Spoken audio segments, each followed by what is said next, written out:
जैसे कि आप जानते हैं आप लोग के लिए मैं डेली बहुत ही महत्वपूर्ण करंट अफेयर्स लेकर आता हूँ। वैसे ही आज भी मैं आप लोगों के लिए 12 ऐसे करंट अफेयर्स लेकर आया हूँ जो आपके एग्ज़ाम पॉइंट ऑफ व्यू से काफ़ी महत्वपूर्ण हैं। आज के इस करंट अफेयर्स के सेशन में मैं आपको प्रत्येक क्वेश्चन सॉल्व करने के लिए 10 सेकंड का समय दूंगा। 10 सेकंड के अंदर ही सॉल्व करना है। वीडियो के अंत में मैं एक बहुत ही महत्वपूर्ण क्वेश्चन पूछता हूँ जिसका आंसर आपको कमेंट में देना होता है। उसका आंसर कमेंट में ज़रूर दीजिए। हाँ, वीडियो को स्किप नहीं कीजिए, वीडियो को पूरा देखिए ताकि कोई आपका इंपॉर्टेंट क्वेश्चन मिस ना हो जाए। समय को ध्यान में रखते हुए स्टार्ट करते हैं। अगर वीडियो अच्छा लगे तो like, share, comment and subscribe करना ना भूलें। Thank you.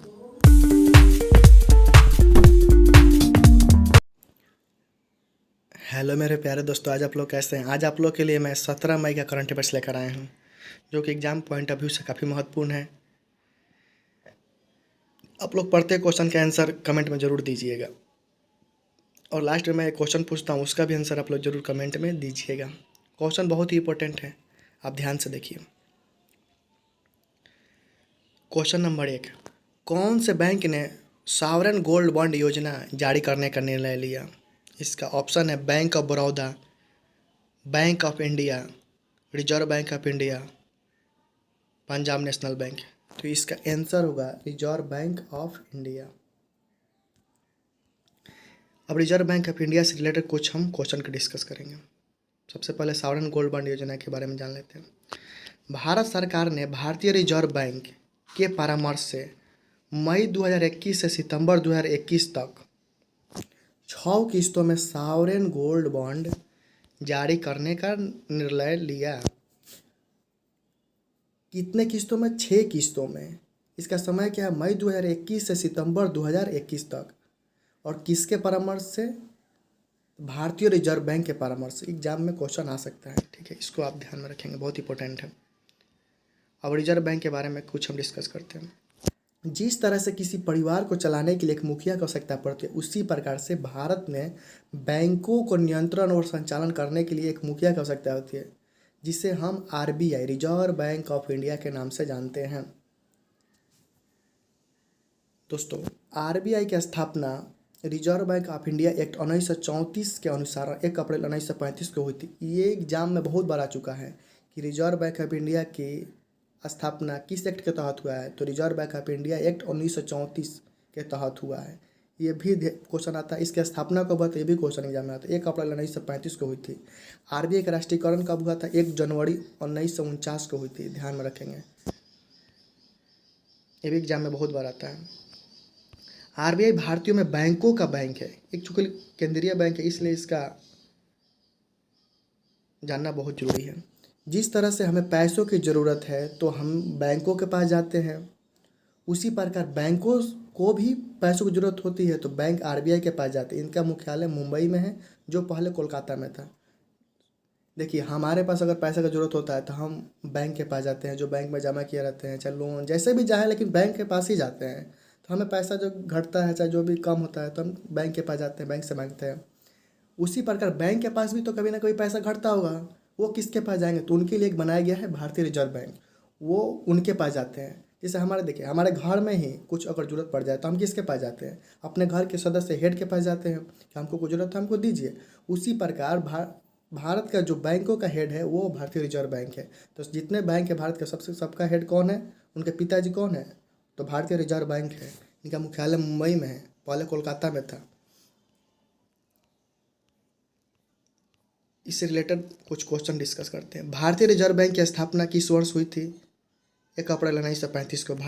आरबीआई का राष्ट्रीयकरण किस वर्ष किया गया था? 1 जनवरी 1949।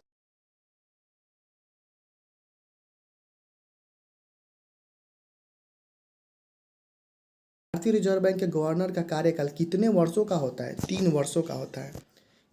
रुपया 1 के नोट पर किसके हस्ताक्षर होते हैं? ये क्वेश्चन बहुत बड़ी एग्जाम में होता है, काफ़ी इंपॉर्टेंट क्वेश्चन है।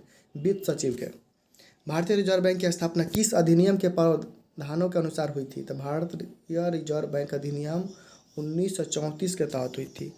आरबीआई के वह कौन से गवर्नर हैं जो भारत के प्रधानमंत्री और वित्त मंत्री भी रह चुके, दोनों रह चुका है। एग्जाम में आएगा कि वो कौन सा गवर्नर है जो भारत के प्रधानमंत्री और वित्त मंत्री, प्रधानमंत्री और वित्त मंत्री दोनों रह चुके हैं, ध्यान में रखेंगे।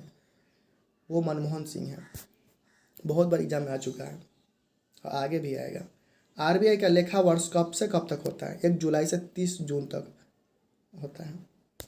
ये भी एग्जाम में बहुत बार आता है। आरबीआई के गवर्नर की नियुक्ति कौन करता है? तो भारत के प्रधानमंत्री करते हैं, ध्यान में रखेंगे। और प्रधानमंत्री किसके सलाह पर करते हैं? तो वित्त सचिव के सलाह पर करते हैं, वित्त मंत्री के सलाह पर करते हैं, ध्यान में रखेंगे। आरबीआई ने आरटीजीएस सेवा को 24/7 बहाल कर दिया। आरटीजीएस का पूर्ण रूप क्या है?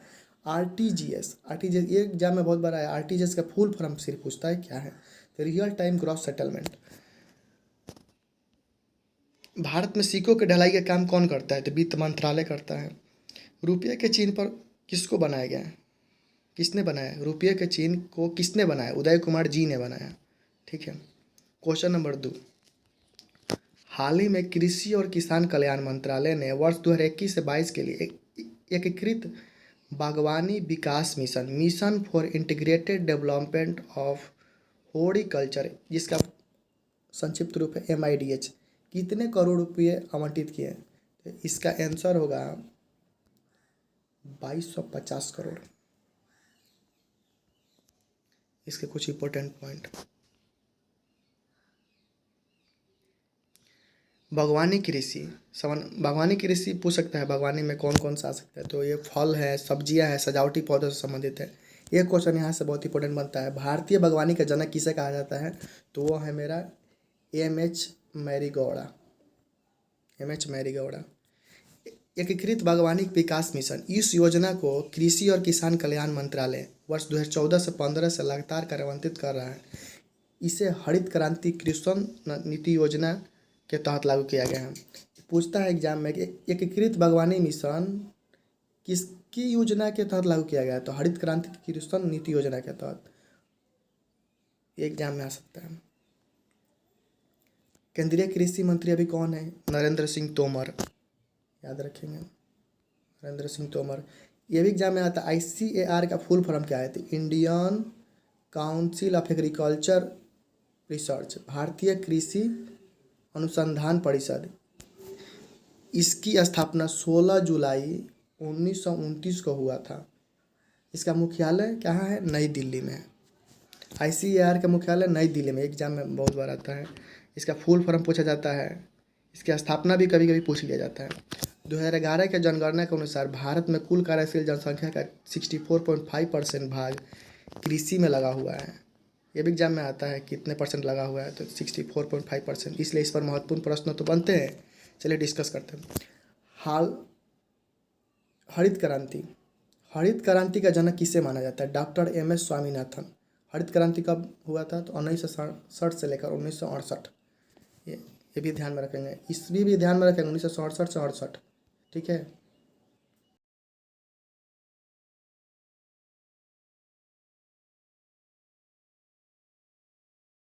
डिस्कस करते हैं।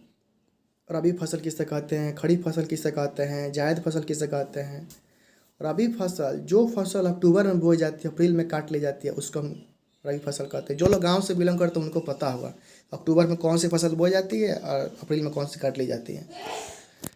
जैसे कि गेहूँ, चना, जौ, मटर, सरसों, आलू, ये सब रबी फसल है। खरीफ फसल, जो फसल जुलाई में बोई जाती है, अक्टूबर में काट ली जाती है, ये खरीफ फसल है। इसमें आते हैं ज्वार, बाजरा, मक्का, चावल, तिल आदि। जायद फसल, अब जायद फसल क्या होगा? जो दोनों फसलों के बीच, रबी फसल और अक्टूबर फसल के बीच जो उगाया जाता है और काट ली जाती है, उनको हम जायद फसल कहते हैं। जैसे खरबूज, ककड़ी, खीरा, ये सब। नीली क्रांति किससे संबंधित है? मत्स्य उद्योग से संबंधित। ये भी एग्जाम में बहुत बार क्वेश्चन आ चुका है। नीली क्रांति मत्स्य उद्योग से संबंधित है। श्वेत क्रांति, दुग्ध उत्पादन में भारत के विश्व में कौन सा स्थान है? प्रथम स्थान है। दुग्ध उत्पादन में श्वेत क्रांति को लाने का श्रेय किसे जाता है? डॉक्टर वर्गीज कुरियन। ये बहुत इंपॉर्टेंट क्वेश्चन है। ये दुग्ध उत्पादन में श्वेत क्रांति लाने का श्रेय किसे जाता है? तो डॉक्टर वर्गीज कुरियन को। गोल क्रांति किसे संबंधित है? तो आलू से। सी क्रांति, कृष्ण क्रांति, गुलाबी क्रांति किससे संबंधित है? झींगा उत्पादन से। देखिए झींगा क्या होता है? गुलाबी होता है। जो लोग खाए होंगे, जो लोग देखे होंगे, उनको पता होगा गुलाब झींगा कैसा होता है, गुलाबी होता है, इसलिए उसका नाम रखा है गुलाबी क्रांति। गुलाबी क्रांति से संबंधित है। इसी तरह मत्स्य कहाँ रहता है? समुद्र में रहता है, जल में रहता है। समुद्र का पानी कैसा नीला होता है, इसलिए उसको नीली क्रांति बोलते हैं। दूध दूध भी क्या होता है? सफ़ेद होता है, इसलिए उसको श्वेत क्रांति बोलते हैं। आलू क्या है? गोल होता है, इसलिए उसको गोल क्रांति बोलते हैं। इसी तरह आप रिलेट करके याद कर सकते हैं। भारत में सबसे अधिक धान की फसल पाई जाती है। सब्जी उत्पादन में भारत का द्वितीय स्थान है। विश्व में द्वितीय स्थान है भारत का सब्जी उत्पादन में। किस राज्य को भारत का धान भंडार कहा जाता है? तो यह है पंजाब। पंजाब को भारत का धान भंडार कहा जाता है। तंबाकू उत्पादन में भारत का तृतीय स्थान है विश्व में। राष्ट्रीय रसदार फल अनुसंधान केंद्र कहाँ पर है? तो नागपुर में। एग्जाम में कभी कभी क्वेश्चन आ सकता है। फल उत्पादन में भारत का कौन सा स्थान है विश्व में? द्वितीय। किस क्षेत्र को चावल का कटोरा कहा जाता है? एग्जाम में बहुत बार भी आई क्वेश्चन है ये। किस क्षेत्र को चावल का कटोरा कहा जाता है? तो कृष्ण और गोदावरी के क्षेत्र को। अब हम थर्ड नंबर क्वेश्चन को डिस्कस करते हैं। आयरन डोम एयर डिफेंस सिस्टम किस देश का है? अभी जो लोग न्यूज़ देखते हैं उनको पता होगा अभी किस किस देशों के बीच युद्ध चल रहा है। थोड़ा सा विवाद हो गया है। वो है इजराइल और फिलिस्तीन, उनके बीच ये युद्ध चल रहा है। तो ये किस देश का हो सकता है? तो इजराइल का। इसका आंसर क्या होगा? इजराइल।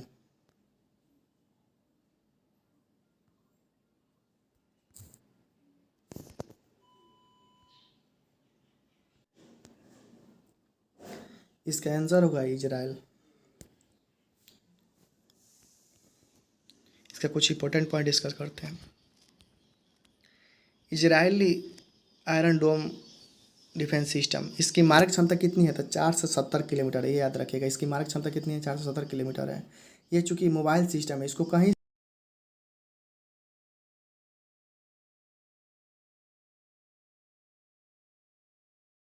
आप घर से कंट्रोल कीजिए, आप अपना काम कर सकते हैं। और ये इंटरसेप्टर मिसाइल है, रडार ट्रैकिंग है। इसमें क्या होगा? इसमें तामीर इंटरसेप्टर लगा हुआ है। इसका वो क्या करेगा कि मान के चलिए इधर कोई इजराइल पर हमला कर रहा है, कोई रॉकेट वॉकेट आ रहा है, वो उसको रास्ते में ही मार देगा। इसे वो अपने रडार में ट्रैक कर लेगा, उसको मार देगा। ये काम ये करेगा। इसका क्वेश्चन यहाँ से क्वेश्चन ये बनता है, यह छोटी दूरी का ज़मीन से हवा में मार करने वाला मिसाइल है। ये ज़मीन से हवा में मार करने वाला मिसाइल है, ये ध्यान में रखेंगे।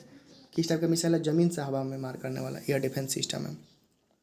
जिससे एक जिसमें रडार और तामीर इंटरसेप्टर मिसाइल शामिल है, जो इजराइल पर हमला करने वाले मिसाइलों या रॉकेट को ट्रैक करके उन्हें बेअसर कर देता है। इसका उपयोग रॉकेट, तोप, मोटार, विमान, हेलीकॉप्टर, मानव रहित हवाई वाहनों प्रतिरोध करने के लिए किया जाता है। यह दिन और रात सहित सभी मौसमों में कार्य करने में सक्षम है। एक इसको कभी भी मार सकते हैं, कभी भी यूज किया जा सकता है, दिन में, रात में, चाहे कोई भी मौसम हो, वर्षा हो रहा हो, आंधी तूफान, किसी में भी, मतलब किसी भी मौसम में इसको यूज किया जा सकता है।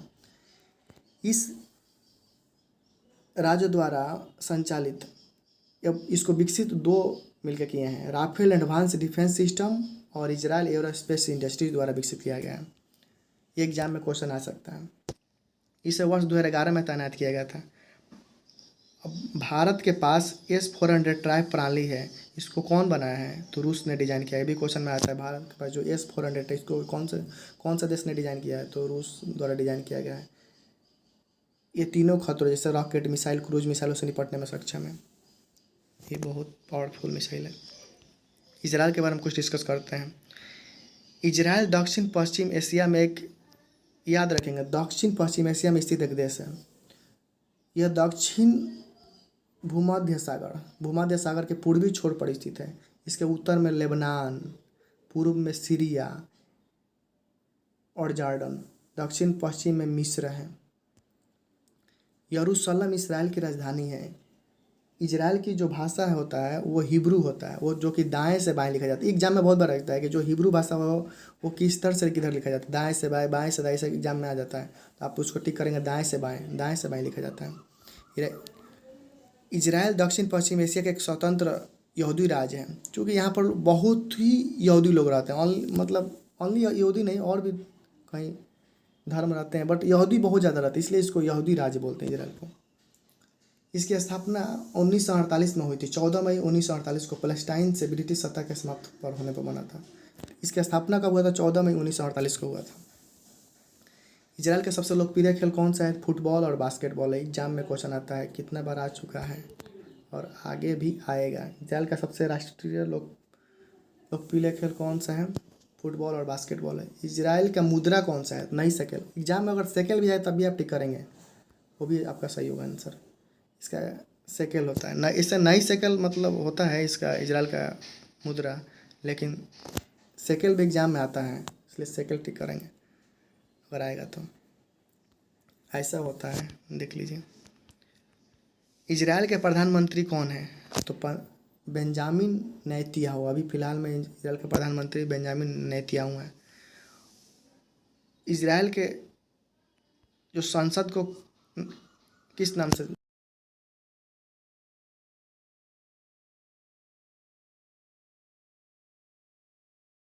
पहली बार राष्ट्रपति प्रणब मुखर्जी का इजराइल दौरा।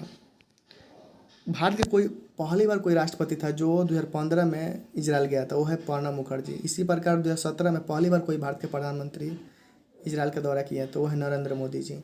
याद रखेंगे, सन याद रखेंगे। 2017 में प्रधानमंत्री और 2015 में हमारे राष्ट्रपति। अब कौन कौन गए थे? तो प्रणब मुखर्जी गए थे, नरेंद्र मोदी जी गए थे।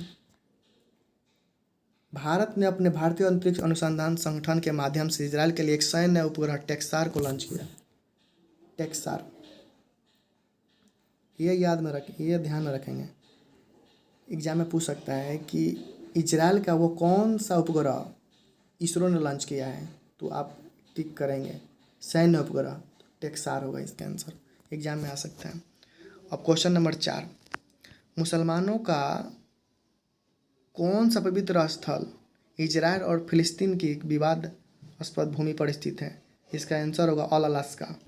इसका आंसर होगा ऑल अलास्का।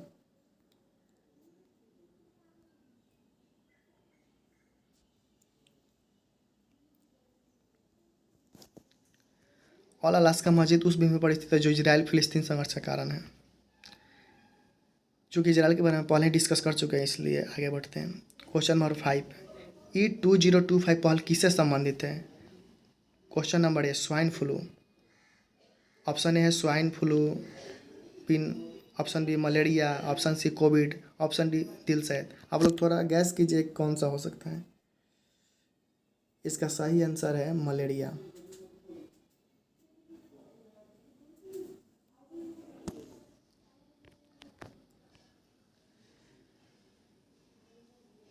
इससे रिलेटेड कुछ इंपॉर्टेंट पॉइंट। 2025 तक चुने गए 25 देशों में मलेरिया के संचरण को रोकने के लिए, ये ध्यान में रखेंगे, मलेरिया के संचरण को रोकने के लिए E2025 पहल शुरू की गई थी। और कब तक? ये E2025 मतलब समझिए 2025 तक इसका टारगेट है। इसमें कितने देश हैं ये भी पूछ सकता है। 25 देश हैं, 25 चयनित है। इसको कौन से संगठन ने किया है? तो विश्व स्वास्थ्य संगठन है। अब विश्व स्वास्थ्य संगठन की बात आती है तो विश्व स्वास्थ्य संगठन के बारे में हम कुछ जानकारी ले लेते हैं। WHO का मुख्यालय कहाँ पर है? जेनेवा में, स्विट्जरलैंड के जेनेवा में, ध्यान रखेंगे। WHO की स्थापना 1948 को हुई थी।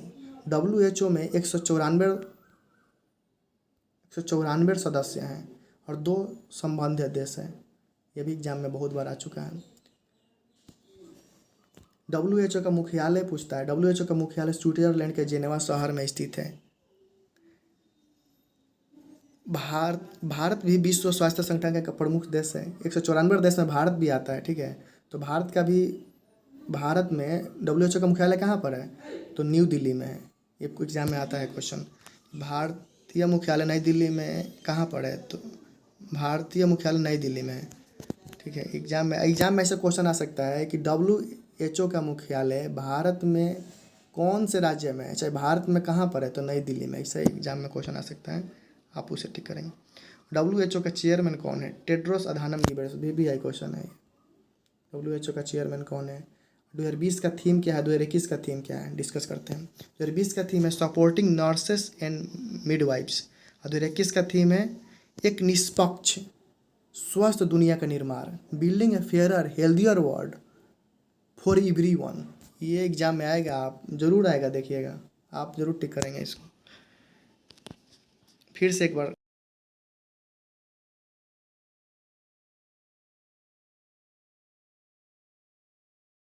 एक निष्पक्ष स्वस्थ दुनिया का निर्माण करना, इंग्लिश में इसे बोलेंगे building A fairer healthier world for everyone. Everyone भी होगा तो आप मारेंगे, क्योंकि एवरीवन भी टैग में आता है। क्वेश्चन नंबर 6, बायोडिग्रेडेबल जोगामेट भारत के किस राज्य की 6 लड़कियों ने मिलकर बनाया है? इसका आंसर होगा असम। असम की 6 लड़कियों ने, 6 युवा लड़कियों ने मिलकर बनाया है। ये बहुत ही इम्पोर्टेंट क्वेश्चन है। हाल ही में असम के मछुआरे समुदाय की 6 युवा लड़की, मछुआरे समुदाय की 6 युवा लड़कियों ने एक बायोडिग्रेडेबल कंपोजिटेबल जोगामेट विकसित किया, जिसे मुरहेन जोगामेट कहा जाता है। मुरहेन इसका क्यों नाम दिया, इसको भी मैं आगे बताऊंगा क्यों नाम दिया गया इसको। ये क्वेश्चन एग्जाम में आ सकता है कि इसको क्या नाम दिया गया था। मुरहेन जोगामेट के नाम दिया गया है इसको, ये भी ध्यान रखें, मुरहेन जोगामेट, एक बायोडिग्रेडेबल जोगामेट। इसकी शुरुआत उत्तर पूर्व प्रौद्योगिक अनुप्रयोग एवं पहुंच केंद्र north east centre for technology application and research द्वारा पहल के माध्यम से की गई इसकी शुरुआत। ठीक है,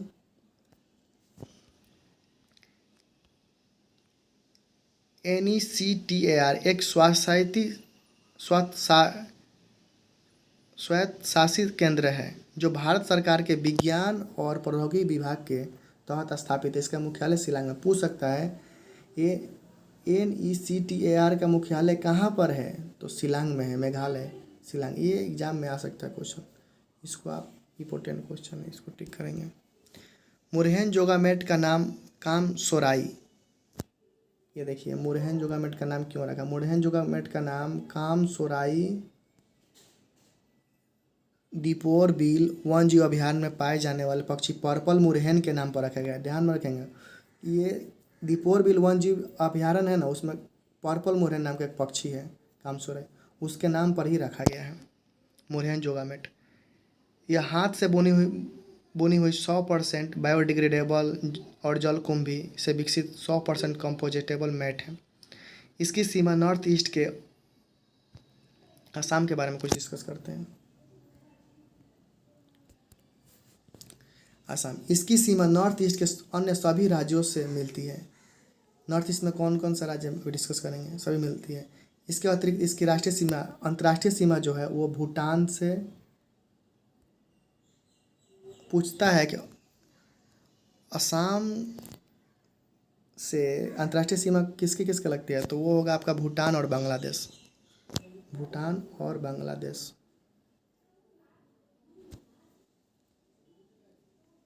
देखिए ये हो गया मेरा असम। इसके कहाँ है, ये अरुणाचल प्रदेश, नागालैंड, मणिपुर, मिजोरम, त्रिपुरा, मेघालय, ये सब आपका इसके सटे हुए राज्य हैं।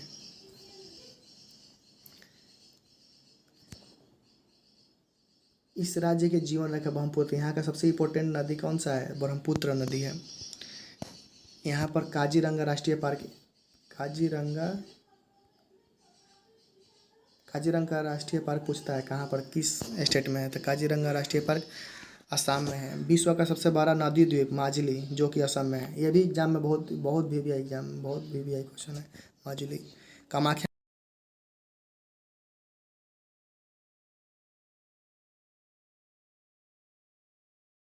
अपना 15 अगस्त 1947 को हुई थी। इसका राष्ट्रगान ओमर अपनोर देश, इसके राष्ट्रगान है। लोकसभा सदस्य 14 हैं, राज्यसभा में सीट 7 हैं, विधानसभा में 126 सीट है। 2021 का असम का मुख्यमंत्री कौन है, ये हिमंता बिस्वा शर्मा अभी फिलहाल ही चुने गए हैं, और ये 15वां है, ध्यान में रखेंगे। ये कौन से पार्टी के हैं, बीजेपी पार्टी के। कितने सीट जीते थे, 58 सीट जीते थे ये, यही है, देख लीजिए, इनको देख लीजिए। असम का राज्यपाल कौन है? जगदीश मुखी। ये है गुल्लू मुल्लू जगदीश मुखी। सबसे बड़ा जिला कौन सा है असम का? नौगांव। साक्षरता दर 73.18% है। यहाँ के राजकीय वृक्ष कौन सा है? होलोंग। राष्ट्रीय पुष्प कौन सा है? द्रौपदी माला, फॉक्स टेल ऑर्किड। राष्ट्रीय पक्षी कौन सा है? श्वेत पंखा वाला काठ बतख। भाषा यहाँ कौन सा बोला जाता है? असमिया बोडो। यहाँ पर पूछा जाता है कि यहाँ का ये असमिया ना बोल के बोडो दे देता है, तो आप वो भी मारेंगे टिक ऑप्शन में। फिर ऑप्शन में रहेगा बोडो, तो ये असम की भाषा है। यहाँ का उच्च न्यायालय कहाँ पर है? गुवाहाटी में उच्च न्यायालय है यहाँ का। ये तो बहुत वीवीआई क्वेश्चन है। यहाँ का लोक नृत्य सबसे इम्पोर्टेंट क्वेश्चन। असम का लोक नृत्य कौन सा है? बिहू। तो पूछता है कि बिहू किस राज्य का लोक नृत्य है, तो असम का होगा। यहाँ का राजकीय पशु भी पूछ लिया जाता है कभी कभी एग्जाम में, तो एक सिंग वाला गेंडा है। ये दो क्वेश्चन बहुत ही इसीलिए इसको रेड मार्क करके रखा हूँ। हाल ही में ऑक्सीजन पार्क भारत के किस राज्य में बनाया गया? बताइए, गैस कीजिए। इसका आंसर होगा तमिलनाडु के कोयम्बटूर परिसर में बनाया गया है।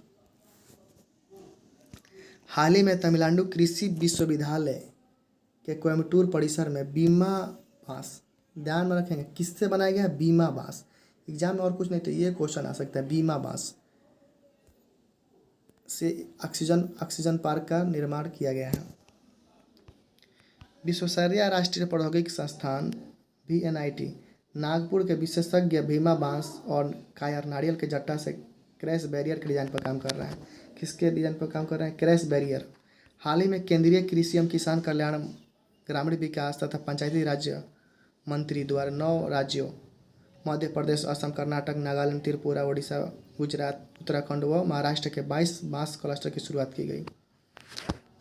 ये भी याद रखेंगे, 22 बांस क्लस्टर। राष्ट्रीय बांस मिशन भी पूछ सकता है। बांस क्षेत्र के संपूर्ण मूल्य श्रृंखला के समग्र विकास हेतु 2018-19 में पुनर्गठित NBM का शुभारंभ किया गया है। इसे हब और स्पोक मॉडल में लागू किया जा रहा है। ये एग्जाम में आ सकता है। राष्ट्रीय बांस मिशन कब लागू किया गया? 2018-19 में, ठीक है। और इसको किस पर लागू किया गया? तो हब और स्पोक मॉडल पर। ये ध्यान में रखेंगे। इसका उद्देश्य क्या है?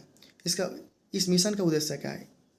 राष्ट्रीय बांस मिशन का इसका उद्देश्य है किसानों को बाजार से जोड़ना, ताकि किसान द्वारा लगाए जाने वाले बांस को तैयार बाजार मिल सके, माने जो उनका मूल भाव, जो उनका रेट हो, उनका पर्याप्त मात्रा में मिल सके, और घरेलू उद्योग को उचित कच्चे माल की आपूर्ति बढ़ाई जा सके। तमिलनाडु के बारे में डिस्कस करते हैं। तमिलनाडु राज्य के मुख्य भूमि पर स्थित भारत का दक्षिणतम राज्य है। ये मूल रूप से तमिलहम के नाम से जाना जाता है। इसकी राजधानी चेन्नई। तमिलनाडु की राजधानी कहाँ है? चेन्नई, जिसे पहले मद्रास के नाम से जाना जाता है। इसके पूर्व में बंगाल की खाड़ी, दक्षिण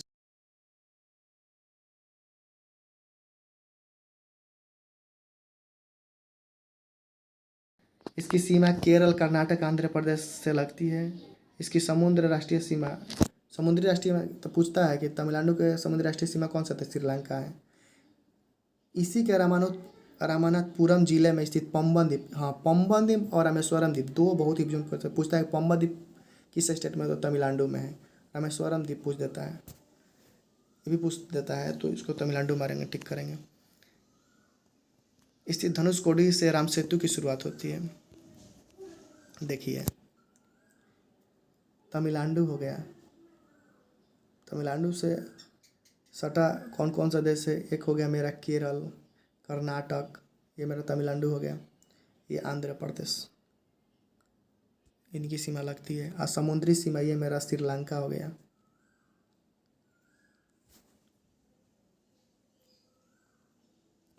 यहाँ की नदी देखिए, यहाँ पर एक नदी भी है, कावेरी नदी, जो यहाँ का बहुत ही महत्वपूर्ण नदी है। वर्तमान यहाँ के मुख्यमंत्री कौन है? तो MK स्टालिन। यहाँ के राज्यपाल बनवारी लाल पुरोहित। इसकी स्थापना कब हुआ था इस राज्य का? तो 26 जनवरी 1950 को। उच्च न्यायालय मद्रास हाई कोर्ट। यहाँ के लोकसभा में सीट कितना है? 39। राज्यसभा में 19, विधानसभा में 234, जिला 38। जिला की संख्या कितना है? 38। यहाँ का राजकीय पुष्प है गुलोड़ी लिली। राजकीय पक्षी पत्रा कबूतर, गलती से लिखा गया है पत्रा कबूतर। इसकी राजकीय पशु है काला हिरन। राजकीय राजकीय वृक्ष है पलमेरा पाम। राजकीय खेल कबड्डी। लिंगानुपात यहाँ का कितना है 995। यहाँ का प्रमुख लोक नृत्य भारतनाट्यम। भारतनाट्यम तो बहुत बार एग्जाम में आ चुका है, और भी है इसका लोक नृत्य जैसे कि चक्कई अट्टम, ये भी एग्जाम में आ सकता है। बम्बर नृत्य की यहाँ का है तो तमिलनाडु का होगा। प्रमुख नदी यहाँ का कौन सा है कावेरी। यहाँ का जनजाति भी बहुत बड़ी एग्जाम में आता है तोड़ा कोटा बरगा तोड़ा कोटा। सबसे ज़्यादा एग्जाम में आता है ये बरगा आ जाता है एग्जाम में, तोड़ा भी आता है एग्जाम में, ये ध्यान में पड़ेगा। क्वेश्चन नंबर 8, कौन सी पत्रिका में प्रकाशित can India and the EU operationalize their natural partnership आधारित है। इसमें भारत और यूरोप संघ के बीच सहयोग के क्षेत्रों के बारे में जानकारी दी गई। इसका आंसर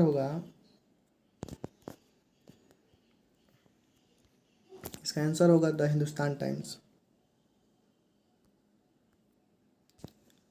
इसके बारे में डिस्कस करते हैं। यह एडिटोरियल 12/5/2021 को द हिंदुस्तान टाइम्स 12/5/2021 को द हिंदुस्तान टाइम्स में प्रकाशित लेख can India and the EU personalize their natural partnership पर आधारित है। इसमें भारत और यूरोपीय संघ के बीच सहयोग क्षेत्र के बारे में जानकारी दी गई है। किसके अंदर भारत और यूरोपीय संघ के बीच सहयोग के क्षेत्रों के बारे में जानकारी दी गई है।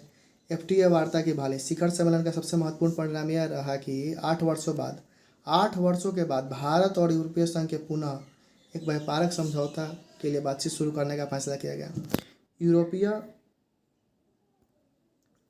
पूछता एग्जाम में यूरोपीय संघ में कितने संप्रभु राष्ट्र हैं 28। यूरोप में स्थित 28 देशों का एक राजनीतिक एवं आर्थिक मंच है। यूरोप क्या है, यूरोपीय जो संघ है वो क्या है।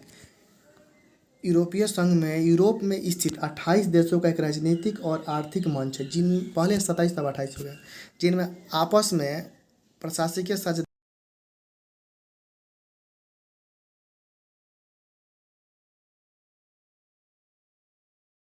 कब हुई थी 1957 में। यूरोपीय आर्थिक परिषद के माध्यम से 6 यूरोपीय देशों के आर्थिक भागीदारी से हुआ। इसका मुख्यालय पूछ सकता है, यूरोपीय संघ का मुख्यालय क्या है, ब्रुसेल्स बेल्जियम में। इतना इसमें देश 28, यही सब 28 इसके यूरोपीय संघ सदस्य हैं। यूरोपीय परिषद के अध्यक्ष कौन है अभी, श्री चार्ल्स मिशेल, याद रखेंगे। यूरोपीय संघ यूरोपीय परिषद के अध्यक्ष Shri Charles Michel. Question number 9 ये एग्जाम में आ सकता है। चीन द्वारा प्रक्षेपित योगन उपग्रह के प्रक्षेपण का उद्देश्य क्या है। इसका आंसर है विद्युत चुंबकीय पर्यावरण संरक्षण। 13 मई 2021 को चीन द्वारा अंतरिक्ष मॉड्यूलर स्पेस स्टेशन स्थापित करने के उद्देश्य में तियोंग कार्यक्रम का संचालन किया जा रहा है। इसके लिए आवश्यक उपग्रह योगान की एक संख्या को अंतरिक्ष में स्थापित किया जा रहा है। चीन के अनुसार योगान उपग्रह यह प्रक्षेपण का उद्देश्य विद्युत चुंबकीय पर्यावरण सर्वेक्षण के तहत अवश्य वैज्ञानिक अनुसंधान करता है। ये एग्जाम में आ गया क्वेश्चन। चीन के अनुसार जोगान उपग्रह का उद्देश्य क्या है, तो विद्युतीय चुंबकीय पर्यावरण सर्वेक्षण। ये इसका इंपॉर्टेंट क्वेश्चन है।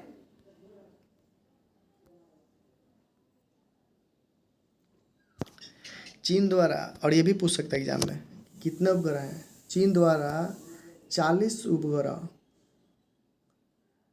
जोगान उपग्रह परियोजना के तहत स्थापित किया गया है। पूछ सकता है किस परियोजना, जोगान उपग्रह परियोजना।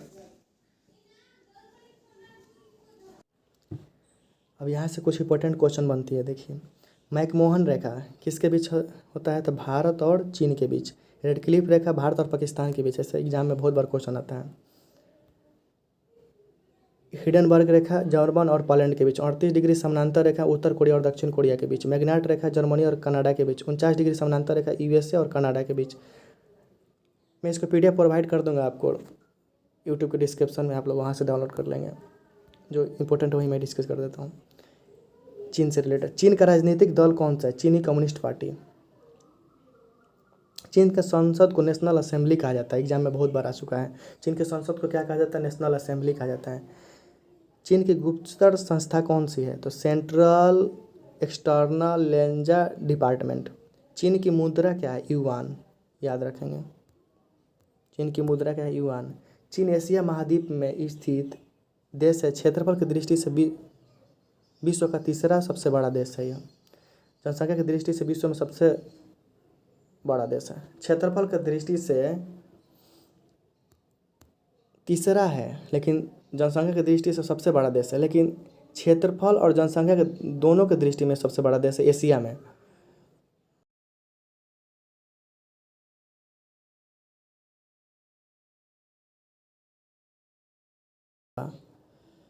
एशिया में कौन सा देश है? एशिया में अगर पूछेगा तो आप चीन को मारेंगे, पहला स्थान पर आता है। विश्व का तीसरा सबसे बड़ा देश कौन सा है क्षेत्रफल के अनुसार से? तो वो है चीन। और जनसंख्या के हिसाब से सबसे बड़ा कौन सा है?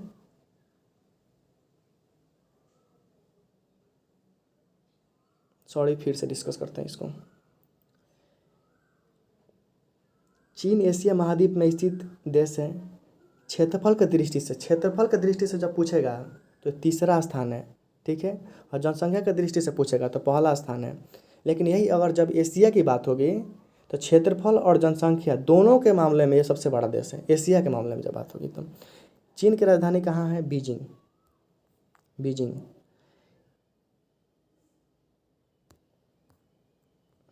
ये क्वेश्चन आता है एग्जाम में। मंगोलिया के पठार।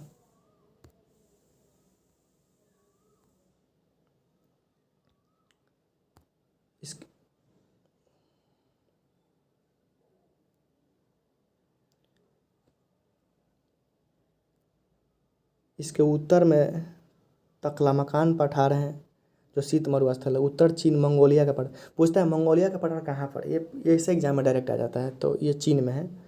गोबी का मरुस्थल, ये भी बहुत ही इंपॉर्टेंट क्वेश्चन है। इसके उत्तरी भाग में गोबी का मरुस्थल है।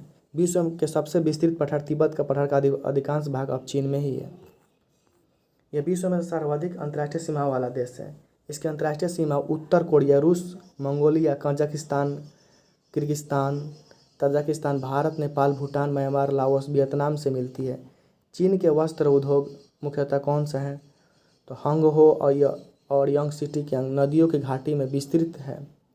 शंघाई को चीन का मैनचेस्टर कहा जाता है। पता नहीं क्यों प्रॉब्लम हो रहा है। शंघाई चीन का मैनचेस्टर कहा जाता है। सिक्यांग, टिसिक्यांग और हांगो यहाँ की बड़ी नदियाँ हैं।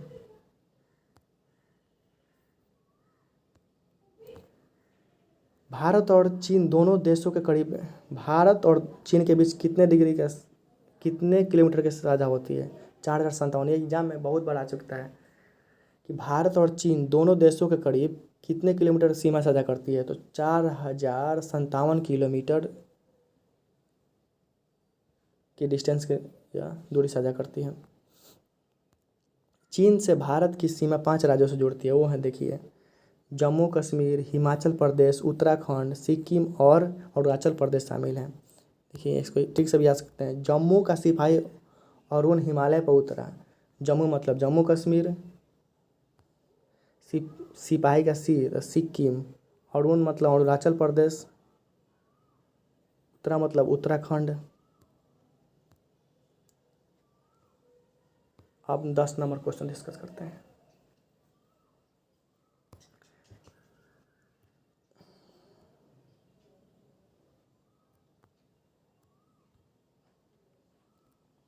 महाराष्ट्र मिशन ऑक्सीजन के तहत दैनिक ऑक्सीजन उत्पादन करने का लक्ष्य टन कितना रखा गया है? कमेंट में बताइए कितना रखा गया है। 3000। इसका आंसर होगा 3000। इंपॉर्टेंट पॉइंट, 13 मई 2021 को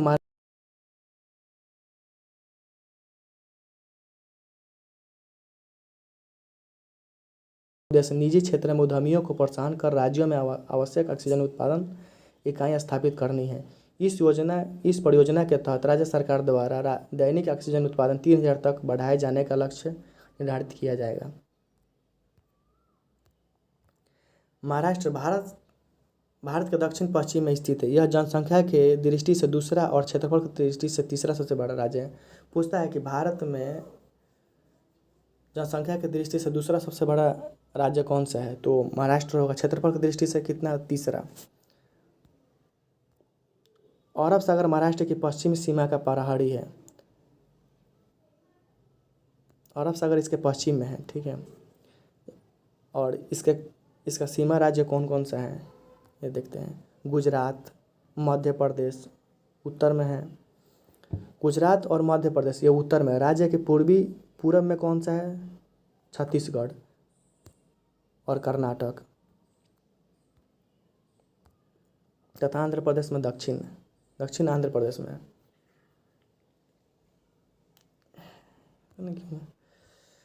गर्मी बहुत हो रहा। देखिए इसका सीमा राज्य बताता हूँ। गुजरात और मध्य प्रदेश उत्तर में है, पूरब में छत्तीसगढ़ और कर्नाटक, दक्षिण में आंध्र प्रदेश और पश्चिम में अरब सागर। ये ध्यान में रखेंगे।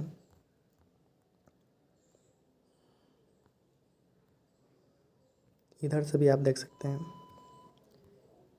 एक कर्नाटका हो गया, आंध्र प्रदेश इधर हो गया, तेलंगाना, गुजरात, मध्य प्रदेश।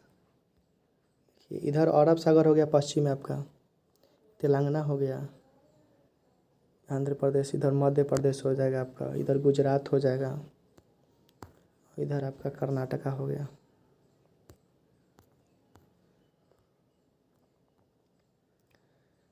यहाँ के मुख्यमंत्री उद्धव ठाकरे। राज्यपाल कौन है, भगत सिंह कोश्यारी। लोकसभा में कितने सीटें, 48। राज्यसभा में 19। विधानसभा में 288। यहाँ के उच्च न्यायालय बॉम्बे हाई कोर्ट है। इसका राज्य का स्थापना 1 मई 1960 को हुआ था। विधान परिषद में सीट कितना है, 78। साक्षरता दर यहाँ पर कितना है, 79.85%। यहाँ का राजकीय वृक्ष कौन सा है, वो राज्य वृक्ष लिखा गलती से, सॉरी।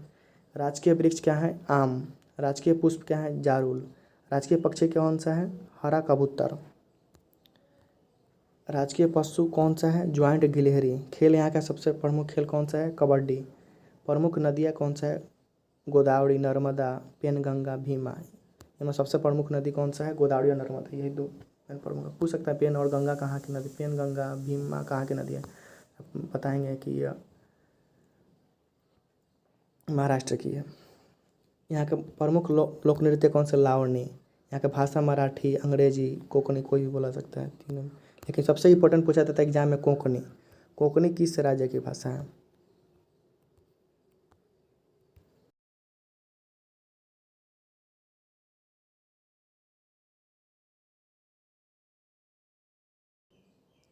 यहाँ के प्रमुख स्थल, यहाँ पर कौन कौन, अंजंदा की गुफाएं, एलोरा की गुफाएं, एलिफेंटा की गुफाएं, gateway of India, Chhatrapati Shivaji terminal, Bibi ka Maqbara, Agha Khan palace, Lonar झील, हैंगिंग गार्डन, सब यहीं पर है।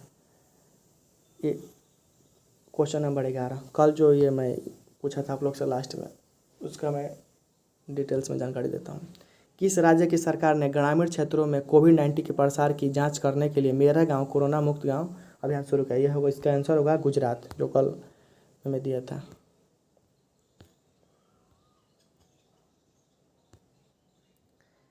इसका उत्तर है गुजरात। गुजरात के मुख्यमंत्री अभी कौन है, विजय रूपानी, बीजेपी का पार्टी का है। राज्यपाल कौन, आचार्य देवव्रत। गुजरात भारत का पश्चिमी राज्य है। इसकी राजधानी गांधीनगर है। यह राष्ट्रपिता महात्मा गांधी की जन्मभूमि है। यह भारत के वर्तमान प्रधानमंत्री नरेंद्र मोदी की भी जन्मस्थली है।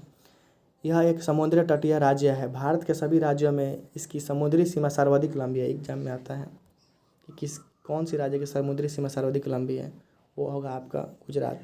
देश का प्रमुख बंदरगाह यहीं पर है, कांडला बंदरगाह गुजरात में ही है। एग्जाम में बहुत बार आ चुका है। कांडला बंदरगाह कहाँ पर स्थित है, तो गुजरात में है।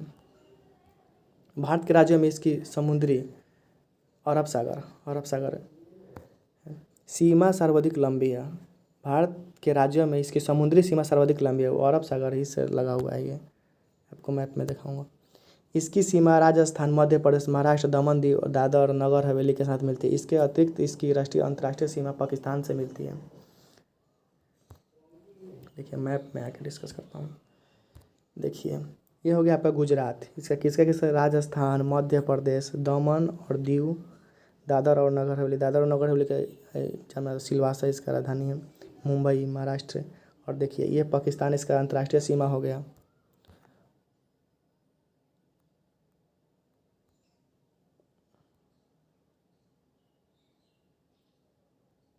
और इधर आपका अरबियन सी। गुजरात का प्रथम पर्यटन स्थल ये देखिए, साबरमती आश्रम, अक्षरधाम मंदिर यहीं पर है, गिरी राष्ट्रीय मंदिर उद्यान, नागेश्वर ज्योतिर्लिंग मंदिर यहीं पर है, कच्छ का रण। ये बहुत एग्जाम में आता है, कच्छ का रण कहाँ है, तो ये आपका गुजरात में है। रानी के बाव विश्व विरासत स्थल है, वो वहीं पर है। मोढेरा का सूर्य मंदिर गुजरात में है। कंकड़िया झील वो भी गुजरात में ही है। द्वारिकाधीश मंदिर ये भी बहुत बड़े एग्जाम में है, ये भी गुजरात में है। तीथल बीच ये भी गुजरात में है। बड़ोदरा संग्रहालय और पिक्चर गैलरी ये भी गुजरात में है। इस राज्य का स्थापना 1 मई 1960 को किया गया था। यहाँ का उच्च न्यायालय अहमदाबाद में है, अहमदाबाद उच्च न्यायालय है। सर्वाधिक क्षेत्रफल वाला जिला कौन सा है, कच्छ। कुल जिला कितना है, 33। यहाँ का लोकसभा सीट कितना है, 26। राज्यसभा सीट कितना है, 11। विधानसभा में कितने सीट है, 182। साक्षरता दर कितना है, 78.03%। यहाँ का लिंगानुपात कितना है, 890। जनसंख्या घनत्व कितना है, 308। यहाँ के राजकीय वृक्ष कौन सा है, आम। यहाँ का राजकीय पुष्प मैरीगोल्ड। राजकीय पशु विशाल फ्लेमिंग। राजकीय पशु कौन सा है, एशियाई सिंह बब्बर शेर। यहाँ का राजकीय पशु है एशियाई सिंह। यहाँ का प्रमुख नदियाँ कौन से, साबरमती, ताप्ती, नर्मदा। यहाँ का प्रमुख लोक नृत्य एक एग्जाम में बहुत आता है, गरबा लोक नृत्य किस राज्य का है, तो ये गुजरात राज्य का, ये एग्जाम में बहुत बार आता है।